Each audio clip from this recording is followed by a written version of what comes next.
Hello दोस्तों, नमस्कार। RDC 2026 की साइंस का आज हम टॉपिक लेकर आए हैं भौतिक और रासायनिक परिवर्तन, फिजिकल एंड केमिकल रिएक्शंस। बहुत ही महत्वपूर्ण टॉपिक है। हालांकि ये ज़्यादा हार्ड टॉपिक नहीं है, फिर भी इसके क्वेश्चंस अगर बहुत अच्छे लेवल के क्वेश्चंस भी बनाए जा सकते हैं। तो आज हम भौतिक और रासायनिक परिवर्तन के बहुत ही शानदार क्वेश्चन करने वाले हैं। तो वीडियो में बने रहे लास्ट तक, और चैनल को सब्सक्राइब नहीं किया है तो सब्सक्राइब तो कर ही दीजिए। तो चलो चलते हैं। हमारा पहला जो क्वेश्चंस रहने वाला है वो रहने वाला है, लोहे पर जंग लगना किस प्रकार का परिवर्तन है। क्वेश्चन नंबर 1, लोहे पर जंग लगना किस प्रकार का परिवर्तन है। तो लोहे पर जंग लगना किस प्रकार का परिवर्तन है, बताएं जरा। ऑप्शन ए है भौतिक परिवर्तन, ऑप्शन बी रासायनिक परिवर्तन, जैविक परिवर्तन।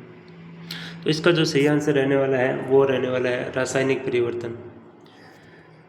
लोहे पर जंग लगना किस प्रकार का परिवर्तन है, रासायनिक परिवर्तन।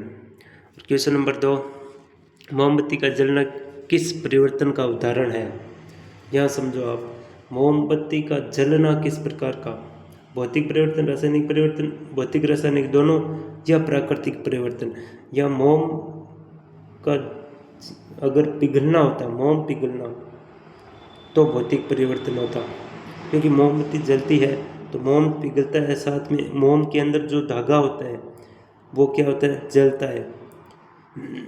और अगर कोई चीज़ जल रही है तो एक स्वाभाविक सी बात है कि नया पदार्थ बनेगा, मतलब राख वगैरह कुछ भी बने, चाहे धुआं बने, तो वो रासायनिक परिवर्तन होगा। तो यह मोमबत्ती का जलना भौतिक परिवर्तन भी है, रासायनिक परिवर्तन भी है, क्योंकि दो प्रक्रिया साथ में हो रही है, मोम भी पिघल रही है और वो धागा भी जल रहा है। इसलिए मोमबत्ती का जलना किस प्रकार का परिवर्तन है, तो भौतिक और रासायनिक दोनों। और क्वेश्चन नंबर 3 जो हमारा रहने वाला है वो रहने वाला है, पानी का बर्फ में बदलना किस प्रकार का परिवर्तन है। ये तो भौतिक परिवर्तन है, क्योंकि पानी बर्फ में बदल जाएगा या बर्फ पानी में बदल जाए तो उसका केमिकल जो फॉर्मूलाज होता है वो चेंज नहीं होते हैं। अगर केमिकल फॉर्मूला चेंज नहीं होते हैं मतलब वहाँ भौतिक परिवर्तन ही होगा, रासायनिक परिवर्तन नहीं होगा।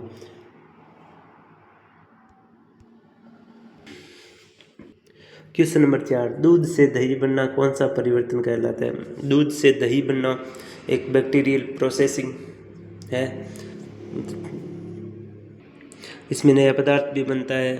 तो आज अगर भौतिक परिवर्तन होगा इसमें, रासायनिक परिवर्तन, उत्क्रमणीय परिवर्तन, मिश्रित परिवर्तन, ऑप्शन नंबर बी यह सही रहने वाला है, क्योंकि दूध से दही बनना एक रासायनिक परिवर्तन है। सामान्य सी बात है, अगर वापस दही से दूध नहीं बन सकता, एक नया पदार्थ बन चुका है यहाँ दही के रूप में, तो दूध से दही बन सकता है लेकिन दही से दूध वापस नहीं बन सकता। इसीलिए ये क्या है, रासायनिक परिवर्तन है या केमिकल रिएक्शंस हुई है। ऑप्शन नंबर बी सही रहने वाला है यहाँ। और क्वेश्चन नंबर 5 जो हमारा रहने वाला है वो ध्रुवपातन, जैसे नेप्थलीन बॉल्स का गायब होना कैसा परिवर्तन है, रासायनिक परिवर्तन, भौतिक परिवर्तन या जैविक परिवर्तन। पहले तो आप समझो ये ध्रुवपातन है क्या।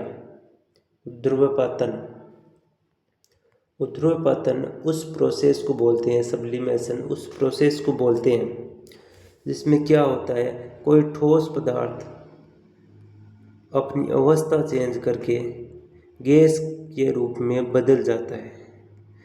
मतलब कोई ठोस से गैस में बदलता है, उसे हम क्या बोलते हैं, सब्लिमेशन, ध्रुवपातन बोलते हैं, जो कि एक क्या है, प्राकृतिक प्रक्रिया या बोले तो भौतिक परिवर्तन है। भौतिक परिवर्तन है। इसीलिए अगर नेप्थलीन बॉल्स गायब हो रही है तो उसका जो, या अगर देख केमिकल रिएक्शन नहीं हो रहा है यहाँ, इसी कारण हम ये नहीं कह सकते हैं कि यहाँ रासायनिक परिवर्तन हुआ है या जैविक परिवर्तन हुआ है, यहाँ ओनली भौतिक परिवर्तन ही हुआ है। क्वेश्चन नंबर 6, मैग्नीशियम रिबन का जलना किस प्रकार का परिवर्तन है। जलना चाहे मैग्नीशियम रिबन का हो चाहे किसी का भी हो, जलेगी कोई चीज़ धुएं के रूप में ही बने, भले ही एक नया पदार्थ बनेगा, नया पदार्थ मिलेगा। इसलिए जलना, पकना, इनमें सभी में रासायनिक परिवर्तन ही होगा, ये एक बात हमेशा नोट करके रख लें। क्वेश्चन नंबर 7, फलों का पकना किसका उदाहरण है? तो फलों का पकना भी रासायनिक उदाहरण है, क्योंकि उनमें एंजाइम्स बन गए हैं, प्रोटीन्स बन गए हैं, तो वापस वो ऐसा तो है नहीं कच्चे हो जाएंगे, तो उनमें वापस उस अवस्था में तो नहीं ले जाया जा सकता, इसलिए मतलब उनमें केमिकल रिएक्शन हो चुकी है, एंजाइम के रूप में ही होगा भले, तो उसमें रासायनिक परिवर्तन होगा। और क्वेश्चन नंबर 8, शक्कर का पानी में घुलना कैसा परिवर्तन है? तो शक्कर का पानी में घुलना एक भौतिक परिवर्तन है, क्योंकि हम वाष्पीकरण द्वारा वापस पानी से शक्कर को निकाल सकते हैं। और क्वेश्चन नंबर 9, मोम का पिघलना किस प्रकार का परिवर्तन है? ये शायद मैंने पहले क्वेश्चन या दूसरे क्वेश्चन में ही बता दिया था। तो मोम का पिघलना एक क्या है? भौतिक परिवर्तन है। लेकिन मोम का जलना भौतिक और रासायनिक दोनों है। ओनली सीधा है बत्ती का जलना, मोम नहीं, बत्ती का जलना, तो रासायनिक परिवर्तन हो जाएगा। और क्वेश्चन नंबर 10 जो हमारा रहने वाला है वो रहना है खाने का पचना कौन सा परिवर्तन है?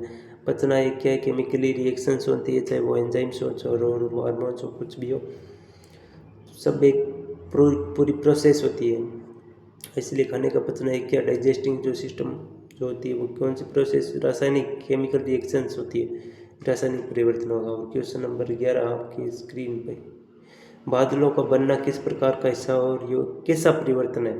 बादलों का बनना किस प्रक्रिया का हिस्सा है? तो बादलों का बनना सामान्य सी बात है, एक भौतिक परिवर्तन ही है।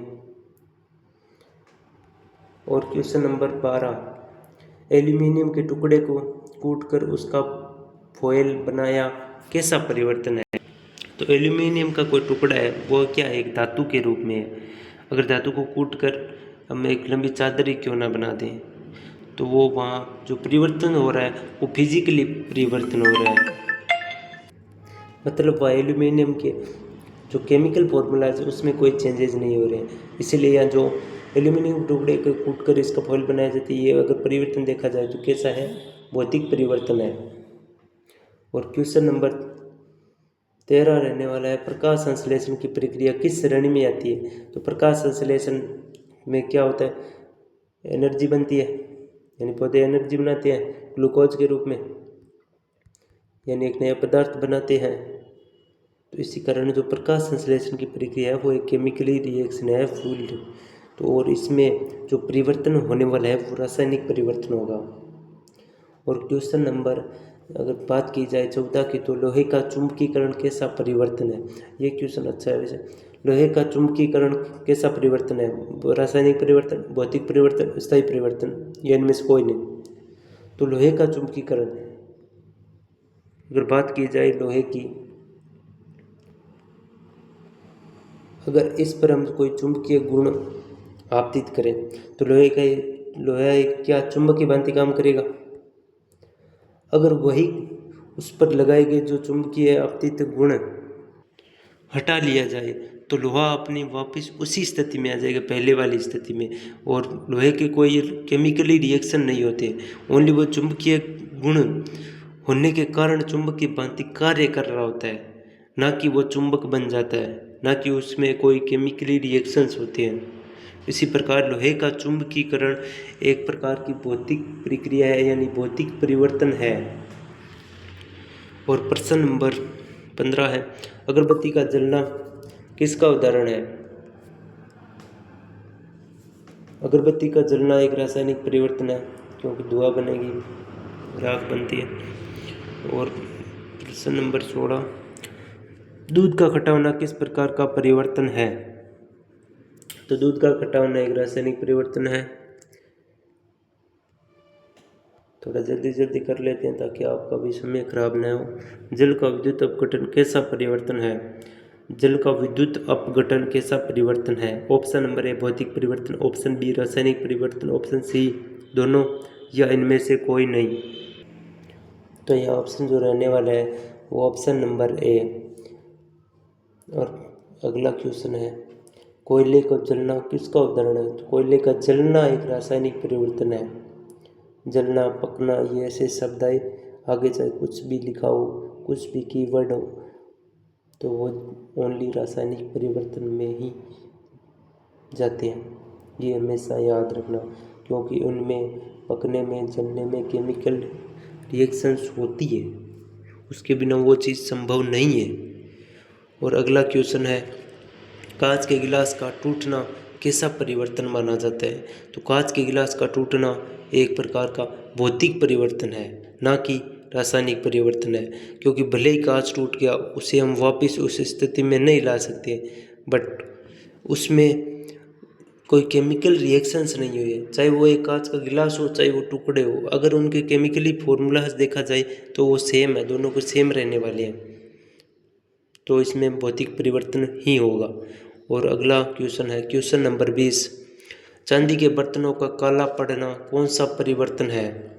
तो चांदी के बर्तनों को हवा में छोड़ते हैं, ऑक्सीजन से क्रिया करते हैं, तो वो एक प्रकार का रासायनिक परिवर्तन होगा, यानी चांदी काली पड़ जाती है। एक केमिकली रिएक्शन के द्वारा ही संभव हो पाएगा ये सब, इसलिए यहाँ रासायनिक परिवर्तन होगा।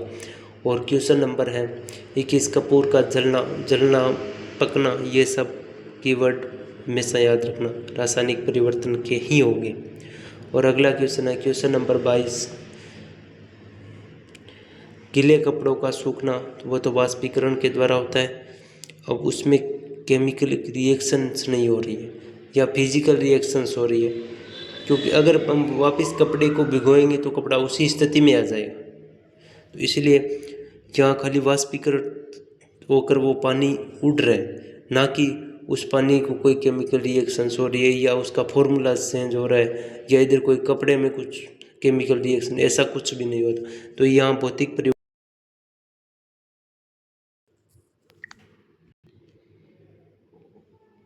और अगला क्वेश्चन है, तांबे के बर्तनों पर हरी परत का जमना कैसा परिवर्तन है? तांबे के बर्तनों पर हरी परत का जमना क्या है? रासायनिक परिवर्तन है। और क्वेश्चन नंबर 24, मक्खन का खट्टा होना किसका उदाहरण है? मक्खन का खट्टा होना किसका उदाहरण है? तो रासायनिक परिवर्तन। और हमारा लास्ट क्वेश्चन रहने वाला है, लोहे के चूर्ण और बालू को मिलाना कैसा परिवर्तन है? लोहे के चूर्ण और बालू को मिला रहे हैं तो एक प्रकार का फिजिकल रिएक्शन, भौतिक परिवर्तन ही होगा,